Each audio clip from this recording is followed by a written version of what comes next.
Hi there, and welcome to this webinar. It's been brought to you by The Leap. They're an arts and culture organisation, and they're doing things differently. They work with communities and seek to build confidence and skills through a range of different routes.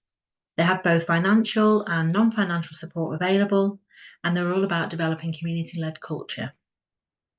This webinar is part of a series of tools and resources that can help LEAP award winners and their partners get their ideas, their projects, organisations, and even creative businesses off the ground.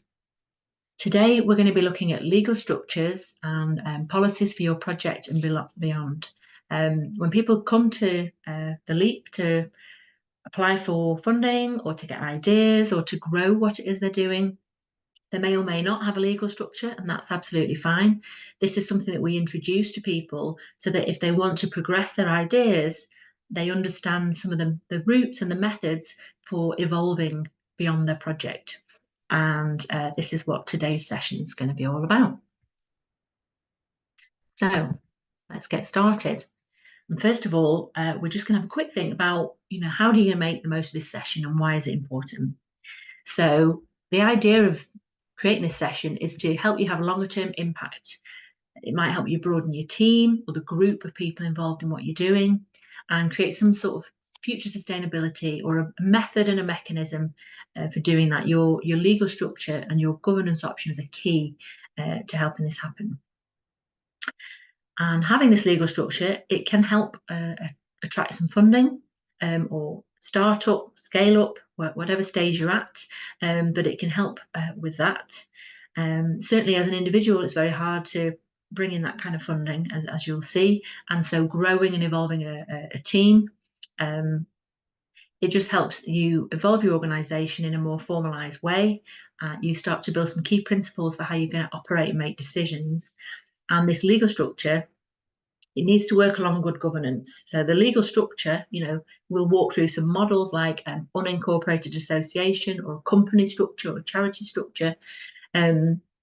These titles of what these entities are is one thing, but having good governance, having good, clear communication amongst the people that you have on your team, your board, your directorship, your trustees, the communication needs to be good, and your effective policies and procedures over time also help you to be clear in your processes, be compliant and transparent as you grow. And in the early stages of developing, there's some tips, but as you grow, there's definitely some key documents that you need to put together to manage risk, to communicate more effectively, and so that you can be taken seriously by some of those wider funders and other backers, investors, commissioners that might want to see your ideas grow. So what we're going to cover is start to think about key questions you might need to ask yourself when starting to formalise that structure. And we've got a simple overview of legal structure options and some of the implications. And then we've also got a quick overview on policies and procedures that you might want to prepare and start to use from the beginning of your project or as your project and organisation evolves. So, key questions. It can be a bit of a minefield, and ultimately, if you've had money from the LEAP and you're testing a project idea or you're thinking of applying, don't get overwhelmed by this, because if it doesn't feel right, it's probably not the right time. But if you're thinking, actually, I need to think about more than just me and my idea, and I want to evolve and grow this, I want to do this again, or I want to attract certain people into what we're doing here, that's when it starts to think and need to be the time to consider setting up, as they call it, and thinking about what you're going to become. There's no rush on this. You can take your time to some degree, but asking yourself key questions, you or maybe the group of people that you're working with, either in a community or a group of creatives that have come together, or you and certain other people who you want to see grow this idea, this project, thinking through what we're looking at here is going to be key. So first and foremost, who's going to want to own and govern this thing in the future? So who's running it now and who might run it in the future? Who do you see owning this? There are private company structures and private ways to run a business as a sole trader, or Typically, what funders might be looking at, what the elite might be looking at, but not exclusively, is thinking about, what you're going to become. Are you becoming a freelancer, or are you already a freelancer and you're planning on running something independently on your own, and that's that? Or are you evolving and growing something that's going to become some sort of organisation that's based in the community, perhaps not for private profit, that seeks to evolve and grow some sort of social enterprise, community business or enterprise, or even a creative private entity? Understanding where you're coming from in bringing your ideas together, and where you want to see them grow and be owned in future is really key to making the right decisions. Um, you'll be able to think through whether you want to build a group or a team yet, or like I say, whether you're just freelancer doing this stuff, building your skills, building your CV, understanding where your career path's going to take you next, or looking at how you and others collectively in your community are going to build this sort of community-led culture, which the Leap's all about, and looking at whether you want to set up some sort of incorporated or unincorporated organisation to help grow some of that work. Thinking about where you're going to generate income from and how are we going to get the resources to start or scale. Thinking about what's going to happen to any profits or surpluses and what might tax implications be for your kind of organisation are questions that you can think through together or think through with other wider experts. And as we touched on, are you looking at being a sort of, private profit organisation where you take all the money back, once you've covered your costs for what you're doing, a sole trader or a freelancer, the money's back in their business, so to speak, or a private company would sit in that boat as well. But if you're not for private profit and you're going to reinvest any surpluses back in the community, likewise, private businesses sometimes want to reinvest a portion of what they're doing or what their profits might be back in the community. There might be other routes for you that we'll explore in a moment. Have you got the cash to start? That's sometimes an indicator as to what you might be setting up as. If you've got the resources to get going and you just want to set up as a sole trader or a private business, you can crack on with that, and you might not even need to apply to organisations like the Leap or elsewhere. But if actually, it's a bit of a risk, or you've not got the money to cover the costs of the equipment or the expenses or things that you need to develop, and you're looking at creating opportunities for yourself and others and benefiting the community, then looking at what we call funding, fundraising, and some of the routes to getting started are a way to consider what the infrastructure might be for you. Have you got a business model yet? I think invariably these things happen over time. Nobody, or it's very rare that somebody's got a business model right at the beginning of coming with their idea. It's just an idea. But as we've talked about in our business planning and business model campus sessions, out of a project or pilot or testing something out, the learning that you gain from that could well encourage you to develop a model or a pattern or a repeatable activity that then turns into a business proposition, be that not-for-profit, social enterprise business proposition or otherwise. So just thinking through what your goals are, what's your longer-term vision, in terms of ownership, in terms of where your income might come from, and then also in terms of who's about and who's going to be your market and community. So if you're developing some events or some resources or creating some podcasts or who knows, workshops and development opportunities for people, showcasing opportunities, whatever it is you're planning on doing, who's got the resources to buy your products and services and event tickets or sponsorship or whatever the idea is. And do you know who they are? Do you know whether they've got the money to pay for this stuff? Or are you going to need to look at subsidising or accessing funding or coming up with a different business model in order to make this thing repeatable or viable in the longer term? So can the community pay for what you've got to offer? Will the community, have a stake in your organisation? Have they a vested interest? Do you want to bring the community in to help shape and co-design, co-deliver, or become volunteers or even staff in the future? What's the role of the community in what you're doing in terms of potentially developing community-led culture? Community is key and the people in your community are key to evolving and growing and creating the impact and the change that you want to see. And what is the social value or the social purpose of what you're doing? And there's a webinar on all of that, and you can delve into what does that mean. But ultimately, how are people benefiting from what you're doing? What's the social impact? Is there an environmental impact? And is there an impact on different types of people in your community? And what would they say they enjoy most or they value most about what you're doing? And how is it changing their lives and making the difference for the better? All of these sorts of things play a role in decision making around what you may well need to become. And ultimately, how you want to be viewed or need to be viewed by the public.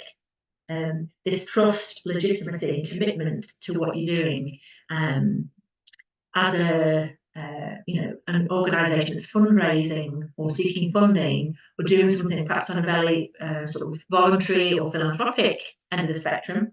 Some people may go down that route, some people may go down the freelancer route, and that's the beauty of applying to the LEAP.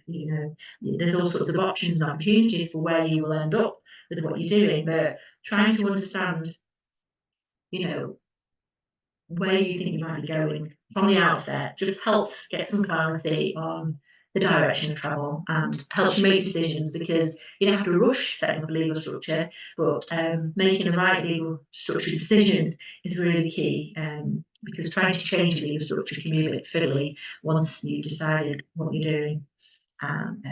Answering these questions is going to be really helpful, and just thinking it through, and you can work with a LEAP community development manager, people in your community, or wider experts to help think this stuff through and just draw some conclusions that might then help you into your next steps.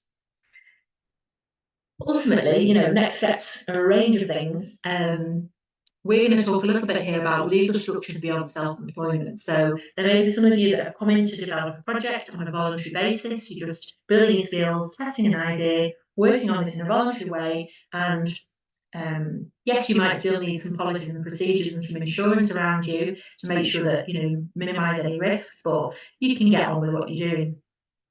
But if you want to start to evolve things a little bit, to create that structure, create that transparency, create that team, then there's options for you, both in trying to secure funding and manage things with other people, so that it's not all on your shoulders and that you've got some support as the project starts to snowball. And so when you're setting up some sort of community organisation or enterprise, and if you're looking at funding and looking at funding routes for the future, you need a minimum of 3 non-related directors for most funders. Some funders will accept 2 non-related, but genuinely speaking, and for good measure, 3 non-related either directors, trustees, or people involved in what you're doing are the key. And they may not become directors, they're only called directors if you go on to set up a company, but those 3 non-related people are key. And the first port of call with lots of people that I work with, to save them rushing into setting up a company or setting up a charity or getting themselves tied up in a bit of red tape and bureaucracy that they're not quite sure they're ready for, an unincorporated association might be a good test bed. So if you know that you've been running this project for a little while, or you know that you're going to need to go for some funding to sustain this thing fairly soon, or you just want to demonstrate that you're more than you, and there's a collective, or there's an alliance, or there's a working group, steering group, setting up an unincorporated association to just pin down what you are. Because in the eyes of the law, you'll be an unincorporated association already if there's 2 or 3 or more of you working on this thing. But pinning down in a constitution who you are, what you're about, how you're going to govern what you're doing, will be the best port of call.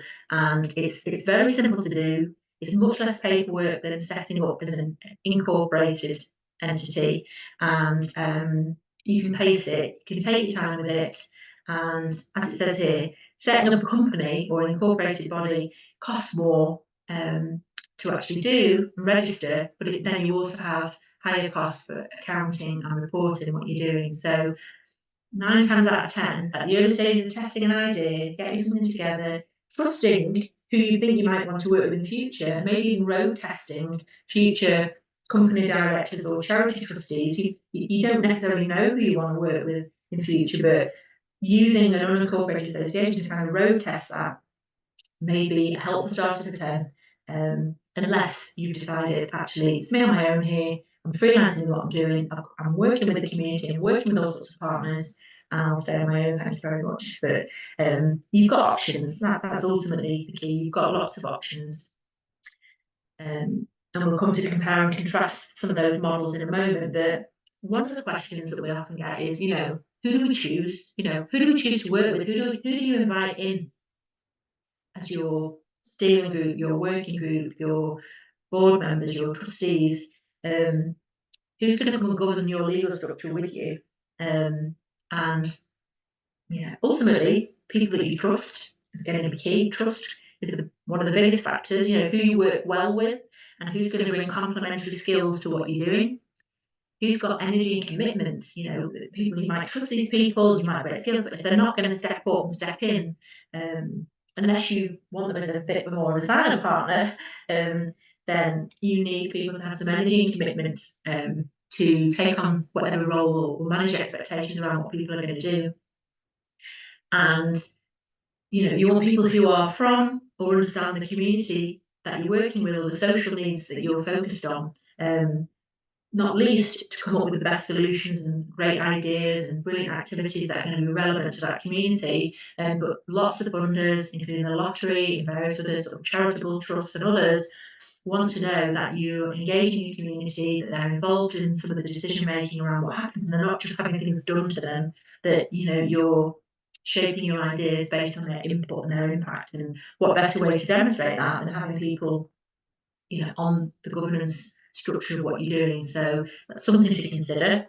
One of the best ways to think about who to invite in is just map down some ideas, map down some ideas of who you might want to come in. There might be people you've worked with before, people who are already around, who are kind of semi-involved in the project.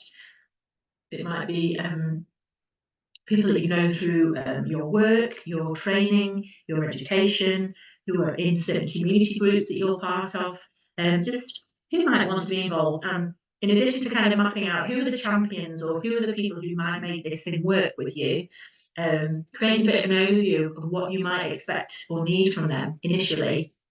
You might want to meet with them once a month or once a quarter, that you might be asking them to help with some of these sorts of things, with some marketing or talking to people or turning up at events to help with something, or just being a sounding board to you, or maybe helping you with some budgeting or cash flow management, whatever it is, helping feel complementary skills.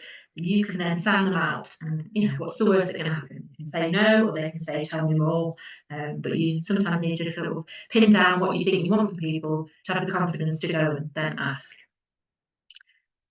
So, jumping into legal structures a little bit more broadly in terms of what are these things. We've touched on things a bit. This just shows you some of the types of organisation that you might want to start as an organisation when you're starting to go beyond self-employment. So self-employment is an unincorporated method.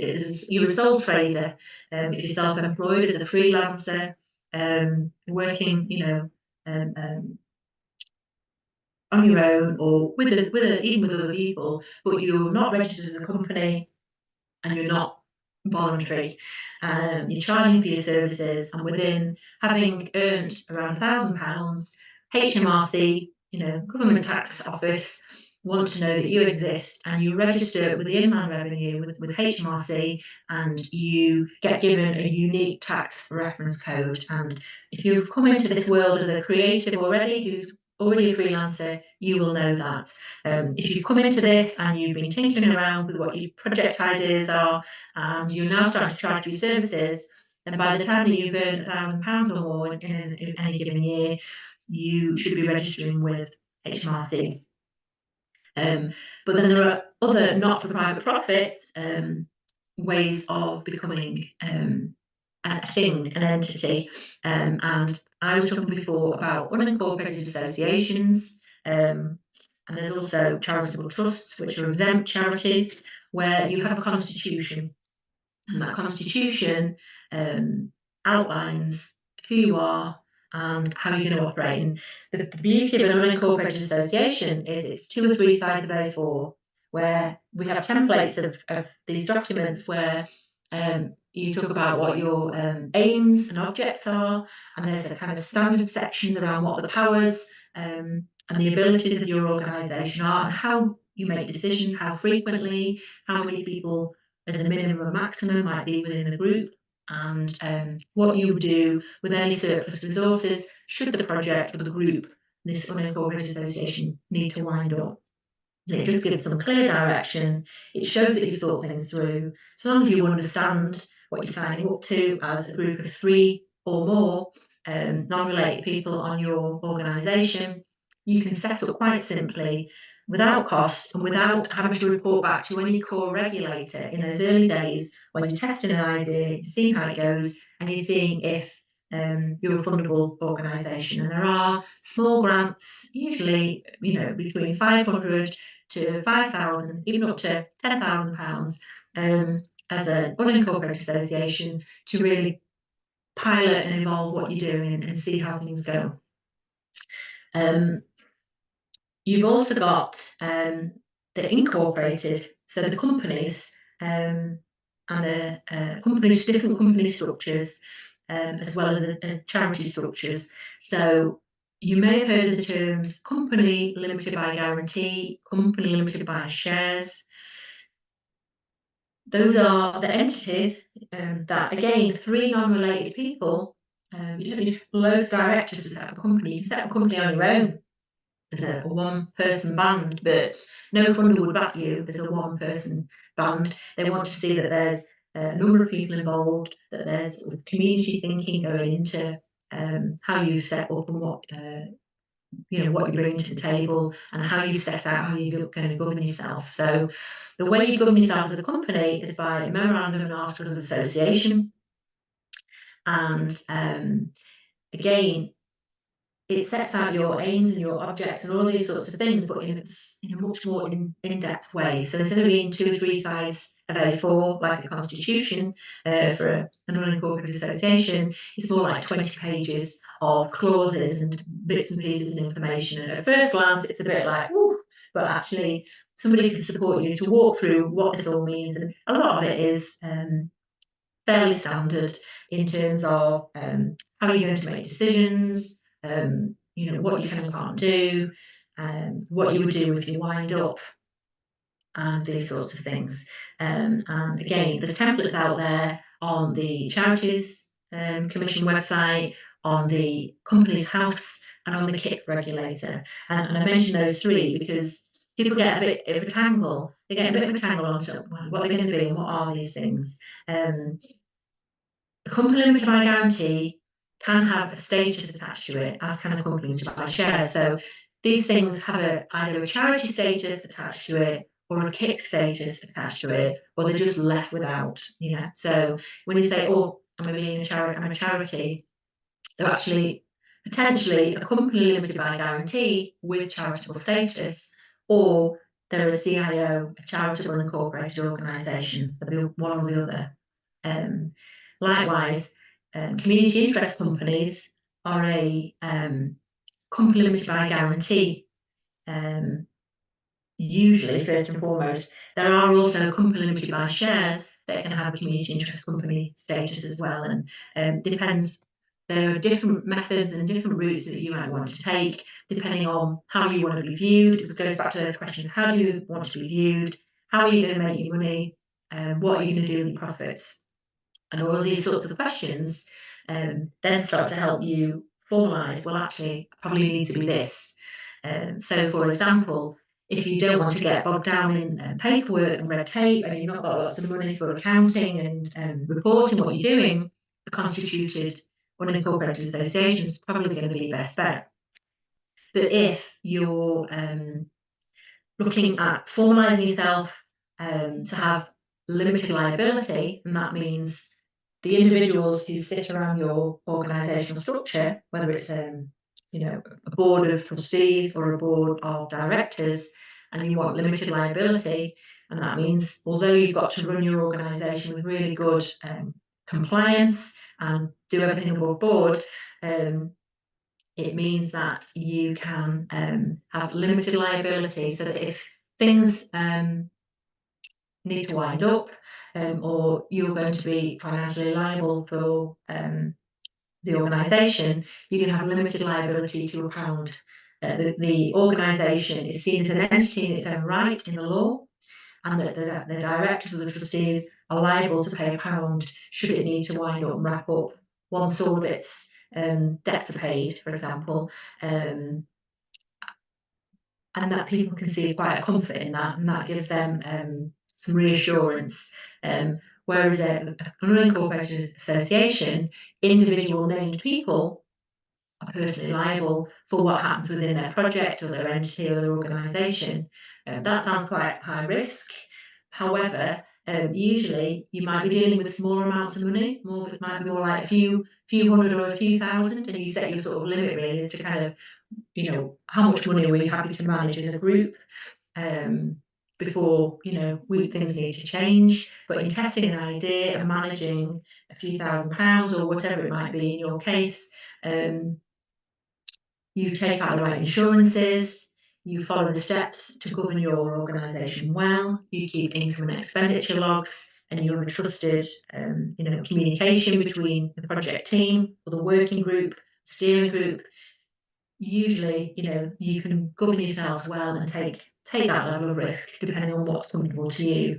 But sometimes by the time people are turning over and you set, 20 or 30,000 pounds, for example, or if they're starting to enter into contracts, or they want to start employing people, then setting up a company starts to become more of a necessity because there's more risk involved. You want the company to be seen as an entity in its own right, and these are some of the levers or the triggers, if you will, for the next step in terms of are we ready to set up a company? Does it make sense? Is now the time? Those are some of the trigger points where it goes, actually, yes, now's a good time. There's also a charitable incorporated organisation, and that is managed by the Charities Commission. Their governing document is actually called a constitution. So a company limited by guarantee with charity status has a memorandum and articles of association. A charitable unincorporated organisation has a constitution, and so they're just different templates that you would use for different things. The Charities Commission these days has been sort of encouraging the CIO as the model of choice. It's one that it's sort of evolved over time, not to sort of fully supersede the company limited by guarantee version, but there are more dispensations and a little bit more flexibility in terms of what trustees can be remunerated for with a CIO. And what I should say is the difference between setting up a company limited by guarantee and a kick. So in terms of a company limited by guarantee with kick status or not, you have an asset lock with the CIC. So funders and people investing in communities wanted to see that any assets would remain for the benefit of the community. And whilst you do write that into your memorandum and articles of association, it's sat there, the asset lock just made it much more definitive once the CIC form began.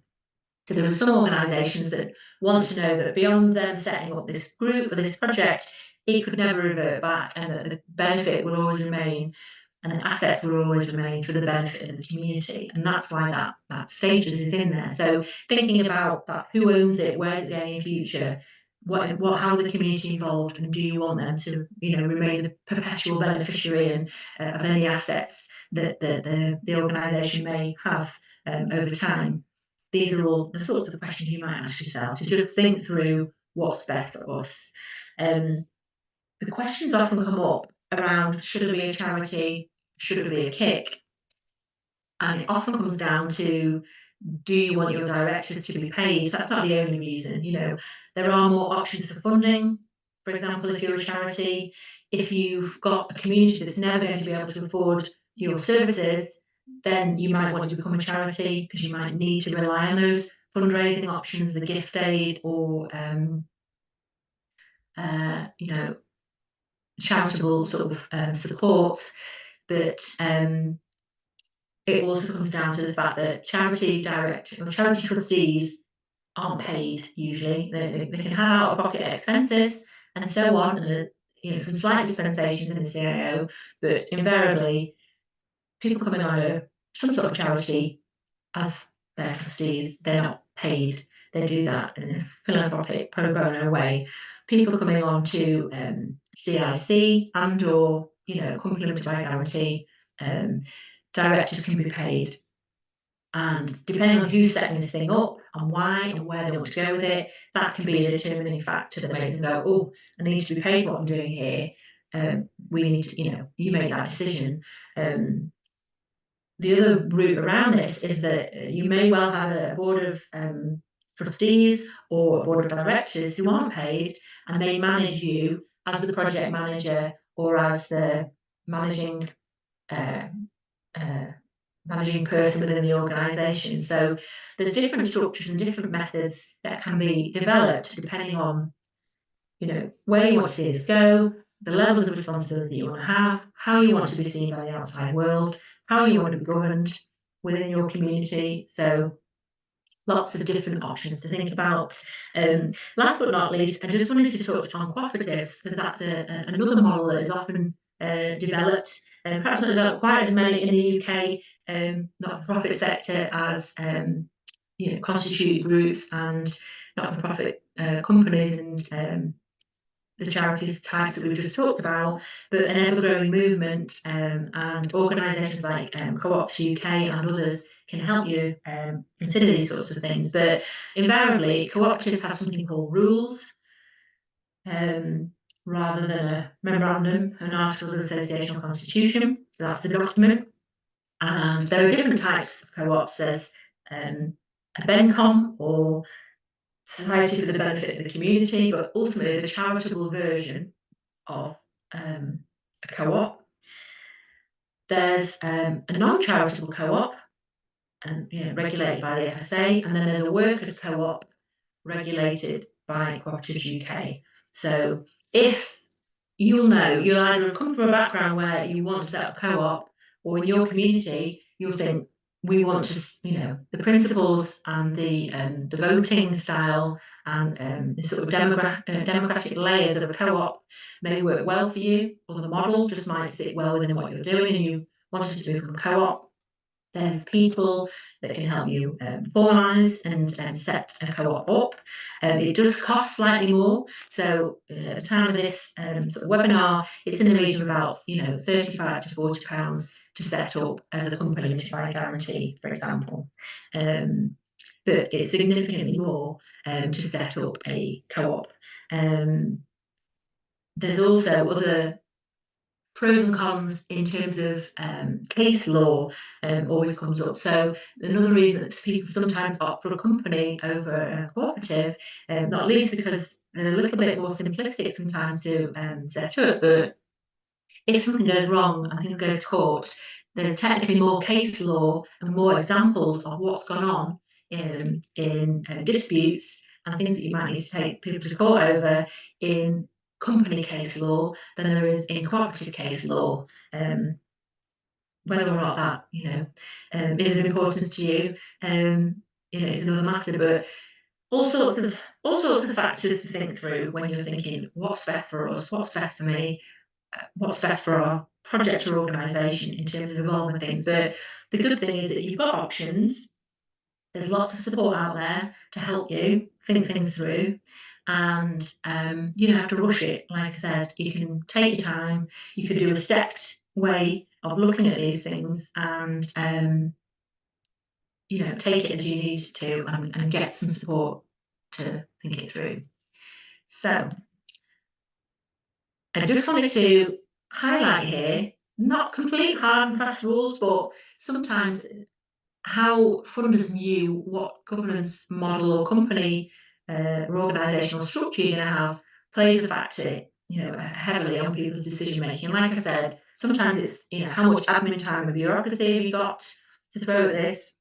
Sometimes it's how do you want to be viewed and seen by the community. Sometimes it's, is there a market to pay for this, or you've got to be a charity because you're going to struggle to find people to pay for what you're offering. Sometimes it's you've got real cooperative principles and you want to set up as a cooperative. Sometimes it's you really want to make sure that you've got that limited liability and that incorporation that gives you that limited liability is critical. It really varies depending on who you are, where you come from, and what stage your project's at. The funder preferences doesn't change particularly. And so this little diagram here shows you a kind of from the philanthropic end on the kind of pink side to a more private model on the purple side. And then there's kind of this blue middle ground in the middle. And it's just common sense, really.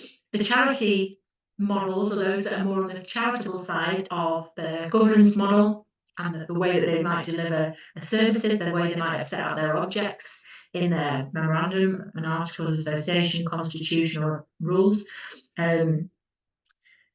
Those that are more philanthropic have more access to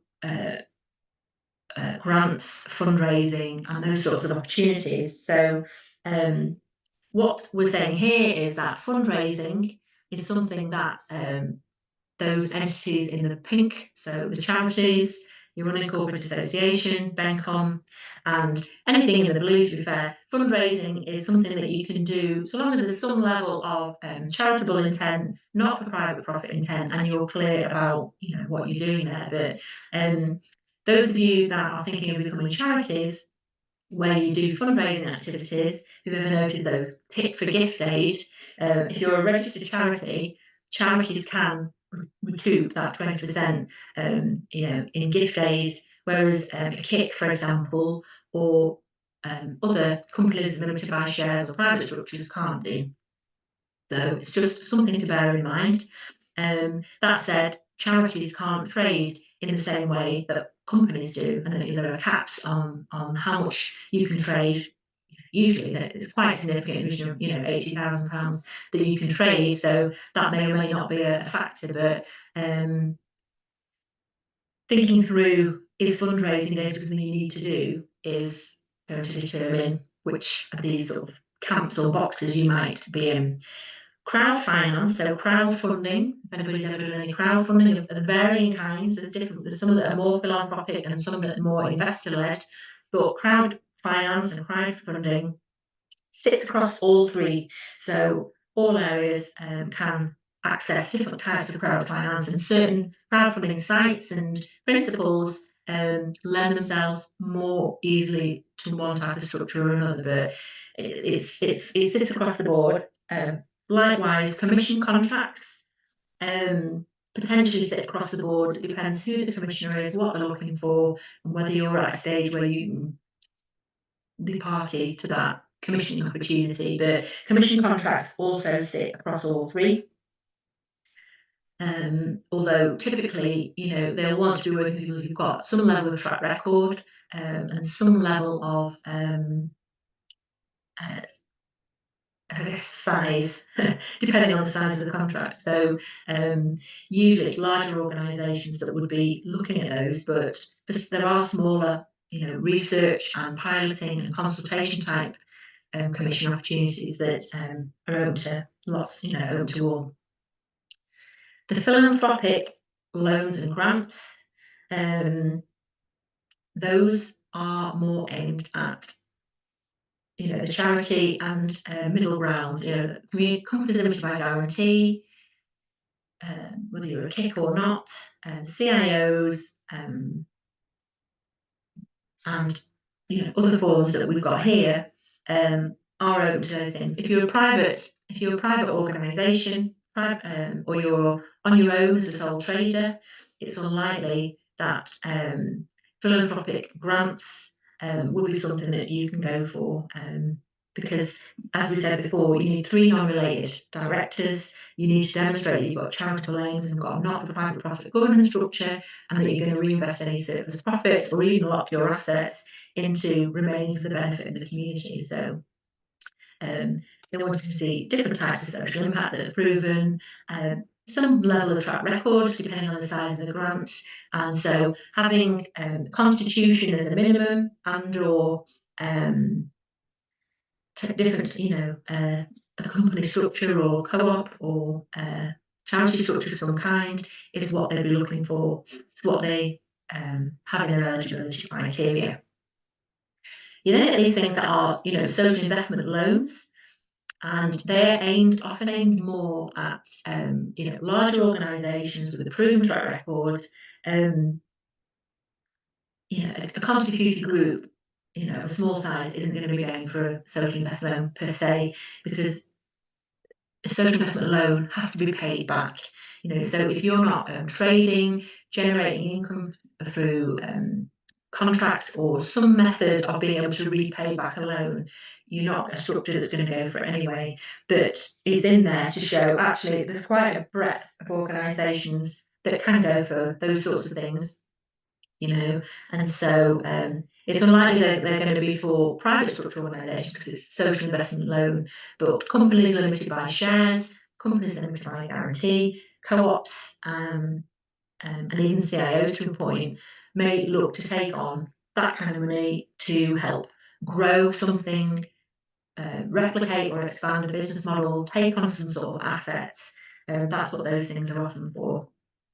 Some sort of building or machinery or transport, or cover the costs of staffing to expand and do something, or what those are often for. So it covers a broad range of organisations. And then, last but not least, potentially less relevant but worth being aware of, there are equity investors. So like Dragon's Den or angel investors as they're called, people come in and they take a slice of your organisation and they become an equity investor and they want a percentage return back. And there are social angel investors or just private angel investors. And not surprisingly, they're on the private end of the spectrum. So as a private structure, as a company limited by shares, because often equity investment needs to go into shareholding companies, profit holding or not-for-profit holding, depending on whether they're gone for the social enterprise company to buy shares route or not. Co-ops have got that method in there. It's rare that sole traders, well, I say rare, in a social enterprise, startup or creative business, you're often not operating at a level where you might be going for equity investment, but even, freelancers and others, if they've got a model or an idea of something they want to evolve and they want to get backing for in the pitch for investment around, there's options there. So, it's a lot to think about, and I appreciate, there's a lot packed into this webinar, but it's better off being forewarned is forearmed, and it gives you time to think and time to spot and notice and ask yourself those questions for the future in terms of where is it going?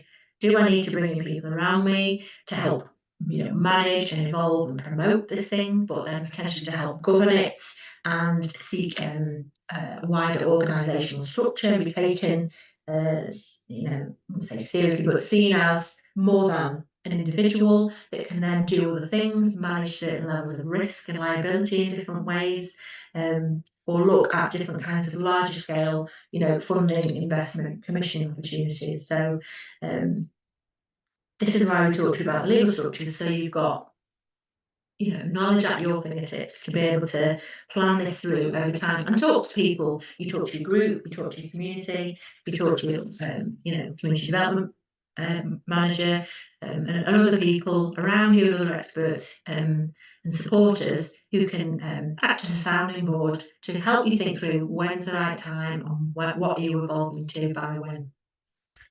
So we've touched on legal structures there, and I did say before that legal structures are one thing, but policies and procedures are another. And so we're just going to give a quick overview, really, as to what you might need to develop. So I'd be asking you now whether you're applying to the LEAP, whether you run a project, if you're definitely starting to run things, with groups out in the community, maybe you're running a festival, maybe you're running a large scale event, you're partnering with a venue to do something. What stage are you at developing your policies and procedures now? What's your experience of having done this? Because you may have some knowledge to bring to the table, some templates, some examples. You might be working with partners who've got these and they could show you and share these with you to help you see what they did. Speaking to other organisations about what they put together, and what they have in place. But if you're starting from scratch, you can take some thoughts from this webinar that we're going to talk about in a second and speak to some of the community development managers or wider partners that they're working with to help piece together what's best for you right now and get some templates and options in place. So just to be clear and just to let you sort of see, so it's so important for you to know what you're doing and for you to be able to communicate this with other people, whether they're volunteers, whether they're partners that you're working with, staff, people as part of an event. Having certain policies and procedures down, it helps you to be compliant with the law and certain regulations. It helps you to provide different sort of controls and sort of frameworks and ways of delegating roles and responsibilities, particularly amongst a board of trustees or directors or even staff and volunteers, as we've said. It just helps set out what do we do in the eventuality of this happening. There's some level of role and expectations there, and people feel more comfortable getting involved, being part of it, sticking with you for the future. It helps create transparency and accountability. And the whole point really is to limit risk and to show anybody, whether it be an insurer or a funder or your community or your organisational sort of teams, that you're managing risk as best possible, appropriate to the size of your organisation. You want to create these things, and policies should be clear, simple statements of how you're going to conduct yourself, your services, actions, or business. And they provide some guiding principles that help with decision making and help, with minimising risk, being clear and transparent, as we've said. They don't need to be really long or complicated. They might be a couple of paragraphs for each sort of policy area, or you might just, take a template from elsewhere. But thinking about what you need for the size of project or organisation that you're evolving is, what's important right now. And so we've got procedures, and they are basically how the policy will be put into action. So whilst the policy might give the guides and give us sort of statements as to what will happen, the procedure is how somebody implements that and puts it into action. And usually the procedure might outline who's going to do what, the steps somebody might need to take, and maybe there might be forms or documents or first aid kits or equipment that might need to be used, or steps that need to be followed external to your organisation, perhaps in the case of safeguarding, for example. What steps people take when something crops up. And these procedures might just be a few bullet points or instructions, but they can take other forms, like checklists, instructions, flowcharts, and so on. Your policies and their procedures are going to vary in different places because they're very different, depending on your values, your approach, and what you're committed to doing, but they should be shared and they should help guide your organisation as to how it can best inform people to take the best care, make the best decisions, and be transparent and mitigate any risks, under the circumstances that you're working with. As I mentioned, templates are out there. Lots of other organisations have created these things, whether it's people within your networks or just having a look online, or speaking to the lead about certain templates within toolkits that they have. This can help save some time. You've got to check that they're appropriate for your organisation. I wouldn't just take somebody's as read and stick it out there as your own. You want to have a good read through. You want to amend certain things, make sure it reads and makes sense to your organisation, and that you can genuinely implement the level of information and procedure that it's talking about. And there's nothing wrong with adapting them to your own circumstances. It's also worth checking that the policies that you've got, are compliant with the law and in line with, your own organisation's governing documents as well. So the two things go hand in hand. And here we've just got a summary of some of the kind of essential policies and procedures when you're starting out or when you're sort of evolving. So perhaps you're starting to run some events or you're starting to evolve into a constituted group or a company. You start to want to put certain policies and procedures in place, or maybe you start to go to apply for certain types of funding, and certain funders will ask to see your health and safety policy or tick these boxes to show that you've got these policies and procedures in place. These are typically the ones that people want to know you've thought through, you've put in place, and there's procedures, to follow. Health and safety policy. If you employ 5 or more people, which often you aren't employing 5 or more people, but actually you need a health and safety policy so that you know what to do in the event of any health and safety risk.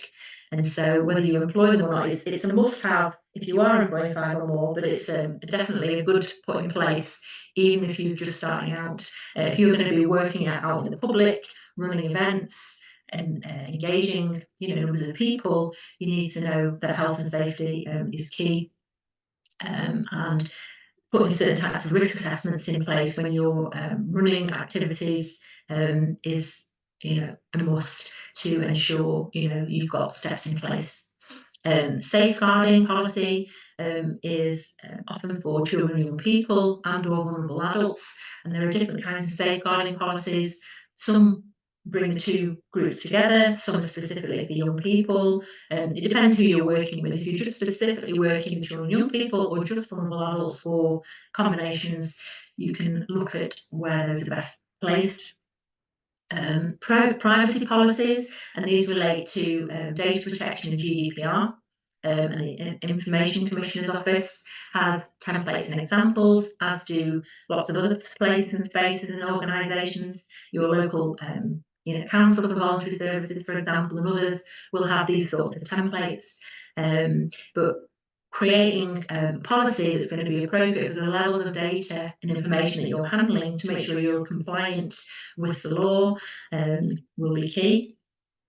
Equality and diversity policy, and this, relates to, anti-discrimination, harassment, employees, volunteers, and service users. So even if you're not employing people, you'll have people that you're working with, and having them know what your policy is around promoting equality, diversity, and inclusion will be important. So creating that from the off is something to think about. We talked about risk management and risk assessments, and this is just looking at how to mitigate the different risks depending on what you're doing. There are simple templates out there to help you think through this. What are the activities we're doing? What might the risks be? How are we going to mitigate those risks, and whose responsibility is it? It's as simple as that. Particularly if you're delivering workshops, you're delivering training, you're running events, putting those things in place will be key. And as you start to evolve and generate turnover, then having financial procedures such as how you create a reserves policy, or your financial sort of processes internally, how you manage things, who signs off certain amounts of money, when you have, bank account with, two signatories and how these things work. Just having it clear and down on whose responsibility is what, just helps people in your organisation understand who to go to for support or to know, how you're sort of managing the finances. And again, potentially it's something a funder, as with all of these, would want to see that you've got in place so that you've got, transparent sort of operations. Other things that are out there that can crop up, there's lots of different ones, but some, there's environmental related ones, there's HR related policies, there's anti-slavery, whistleblowing, there's all sorts of policies, and there's links out there. The National Council for Voluntary Organisations have lots of sort of templates. As we said, your local CVS, some funders will offer templates out to you. We've got some templates through the Toolkit in the Leap, and the Information Commissioner's Office has templates around GDPR data management. So, again, there's a lot to cover. We've looked at the governance and the legal structures, we've looked at policies. I would say, take it at your own pace, and scrutinise your motives for starting to formalise. You might have tested a project, you might have evolved a project, you might have come into the Leap as an organisation already. Is it working for you? And how is that formalisation of what you're doing working? How might it work in future? And like we said, those questions like where your income is going to come from, your capacity to report and administrate these different governing structures, how you want to be viewed, and what's appropriate for you. So really have a think about it. Access support, as I said all along, you don't have to do this on your own.